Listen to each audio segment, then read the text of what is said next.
اچھا شیطان نے کیا کہا اسی آیت میں؟ آپ دیکھیں سورہ آراف کی آیت نمبر 16 میں، لَأَقْعُدَنَّ لَهُمْ صِرَاطَكَ الْمُسْتَقِيمَ، کہا کہ تیرے سیدھے راستے پر ان کی گھات میں بیٹھوں گا۔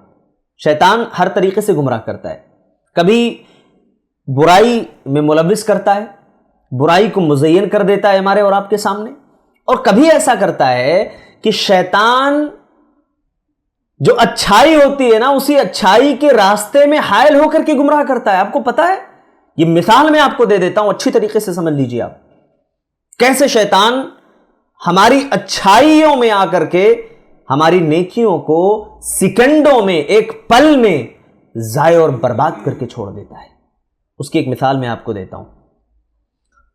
آپ نماز پڑھتے ہو، نماز اللہ کے لیے، روزہ اللہ کے لیے، تلاوت اللہ کے لیے، تمام نیکیاں اللہ کے لیے۔ ایک مومن کی زندگی یہی ہونی چاہیے کہ اس کا مقصد اللہ کو راضی کرنا ہو، اخلاص ہو اس کے اندر۔ اب کیا ہوتا ہے نا، ہم نے نماز پڑھی، اگر وہ نماز ہم نے اللہ تبارک و تعالیٰ کو راضی کرنے کے لیے نہیں پڑھا ہے، اب تو ہماری نیتوں کو اللہ جاننے والا ہے نا کہ ہم کس مقصد سے پڑھ رہے ہیں۔ اب اگر وہاں ہماری نیت یہ رہی کہ میں نماز پڑھ رہا ہوں، لوگ مجھے دیکھیں گے، کہیں گے بہت متقی آدمی، ہاں، اب دیکھو کیسے سیدھے راستے میں آیا، حائل ہو کر کے نیکیاں برباد کر دی۔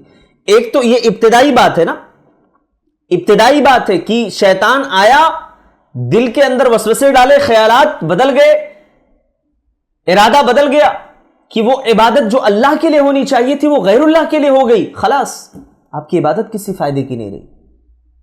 اسی طریقے سے کوئی بھی عبادت A to Z، آپ تمام عبادات کو اسی پر آپ قیاس کر سکتے ہو، حج ہو، عمرہ ہو، کوئی بھی عبادت ہو۔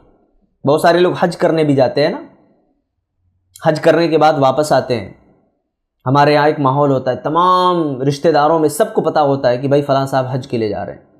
ٹھیک ہے، اچھی بات ہے، پتہ ہوتا ہے، کوئی مسئلہ نہیں ہے، آپ دعاؤں کی درخواست بھی کر سکتے ہیں، لیکن مسئلہ یہ ہے کہ ہم دوسروں کی دعاؤں پر ہمیں اتنا زیادہ بھروسہ ہوتا ہے، اس سے یعنی اپنی دعاؤں پر اتنا بھروسہ ہمیں نہیں ہوتا جتنا دوسروں کی دعاؤں پر ہمیں اعتماد ہوتا ہے۔ فلاں صاحب جا رہے ہیں، بھائی ہمارے لیے دعا کریے گا، بالکل آپ دعا کی درخواست کریے، جائز ہے، کوئی مسئلہ نہیں، لیکن کبھی اپنے آپ کو بھی تو اللہ سے جوڑ کر کے دیکھو، کبھی اپنے آپ کو بھی تو اللہ سے قریب کر کے دیکھو، دیکھو کتنا مزہ آتا ہے عبادت میں، دیکھو کیسے زندگی جو ہے آپ کی سنور جاتی ہے، کیسے اللہ تبارک و تعالیٰ آپ کی زندگی میں انقلاب پیدا کر دیتا ہے، کیسے۔ تو بہرحال ایک تو یہ طریقہ ہوا، اور دوسرا یہ ہے نا کہ ہم نے کوئی نیکی کی، دائیں ہاتھ سے خرچ کیا تھا، بائیں کو پتہ نہیں چلا، یا کوئی نیکی کی تھی ہم جانتے تھے، اللہ کو معلوم تھا، اب آ کر کے ہم نے اسے بیان کرنا شروع کیا، صاحب میں ماشاءاللہ ایک ہفتے سے تہجد کی نماز کا بڑا اہتمام کر رہا ہوں، ہاں مجھ سے ماشاءاللہ تلاوت قرآن مجید ایک دن بھی جو ہے نہیں چھوٹتی ہے، میں ڈیلی جو ہے قرآن کی تلاوت کرتا ہوں، میری عادت میں ہے۔ دیکھیے وہاں بھی آپ کی نیت پر یہ بات ڈیپینڈ ہے۔ اگر آپ کی نیت یہ ہے کہ میں یہ بات دوسروں کو بتا رہا ہوں تاکہ دوسروں کے اندر جذبہ پیدا ہو، اب وہ تو نیت آپ کی اللہ جانتا ہے نا، تب تو کوئی مسئلہ نہیں۔ اگر نیت وہاں یہ ہے، آپ کی نیت یہ ہے کہ نہیں لوگ مجھے اچھا سمجھیں، متقی سمجھیں، پرہیزگار سمجھیں، بہت بڑا اللہ والا سمجھیں، تو آپ کی نیکی وہیں کی وہیں برباد ہو گئی، ضائع ہو گئی، اس کا کوئی بھی فائدہ آپ کو ہونے والا بالکل نہیں۔ اور آگے چلیے، شیطان کیا کہتا ہے؟ ثم لآتینہم، اسی کے بعد والی آیت میں 17 نمبر میں کہتا ہے ثم لآتینہم من بین ایدیہم، کہا کہ میں ان کے سامنے سے آؤں گا، ومن خلفہم، پیچھے سے آؤں گا، وعن ایمانہم، دائیں سے آؤں گا، وعن شمائلہم، اور بائیں سے آؤں گا، ولا تجدوا اکثرہم شاکرین، اور ان میں سے اکثر لوگوں کو تو شکر گزار نہیں پائے گا۔ کیا شیطان کو یہ بات پتا تھی؟ یا شیطان غیب کی بات جانتا ہے؟ نعوذ باللہ۔ شیطان نے کیسے کہا کہ اکثر لوگوں کو تو شکر گزار نہیں پائے گا؟ گمان کی بنیاد پر کہ میں اکثر لوگوں کو گمراہ کروں گا، انہیں اپنے راستے کی طرف بلاؤں گا، اپنے راستے کی طرف دعوت دوں گا۔ یہی وجہ ہے کہ نبی کریم صلی اللہ علیہ وسلم نے ہمیں کچھ دعائیں سکھائی ہیں، جن دعاؤں کا اہتمام کرتے ہوئے ہم شیطان کے شر سے، اس کے فتنے سے اپنے آپ کو ہم بچا سکتے ہیں۔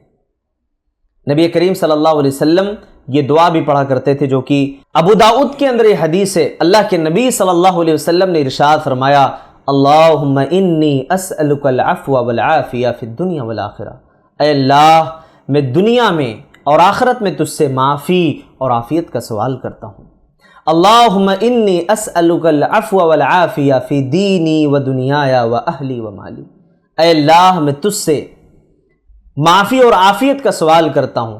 اے اللہ تجھ سے میں اپنے دین میں اور اپنی دنیا میں اور اپنے اہل و عیال میں معافی اور عافیت کا سوال کرتا ہوں۔ اللہم استر عوراتی، اے اللہ میرے عیبوں پر، میری پردے والی چیزوں پر اے اللہ تو پردہ ڈال دے۔ وآمن روعاتی، اور اے اللہ میری گھبراہٹوں کو امن عطا فرما دے۔ اللہم احفظنی من بین یدی، اے اللہ میری حفاظت فرما میرے سامنے سے بھی، ومن خلفی میرے پیچھے سے بھی، وعن یمینی اور میرے دائیں سے بھی، وعن شمالی اور میرے بائیں سے بھی، ومن فوقی اور میرے اوپر سے بھی، واعوذ بعظمتک ان اغتال من تحتی، اور اے اللہ میں تیری عظمت کی پناہ چاہتا ہوں کہ میں اپنے نیچے سے اچانک پکڑ لیا جاؤں۔ یہ دعا اللہ کے نبی صلی اللہ علیہ وسلم نے سکھائی ہے، کتنی پیاری دعا ہے۔ اس دعا کا اہتمام کریں، صبح و شام پڑھیں۔ اس دعا کے پڑھنے سے کیا ہوگا؟ مکمل طور پر آپ اللہ رب العالمین کے حفظ و امان میں ہوں۔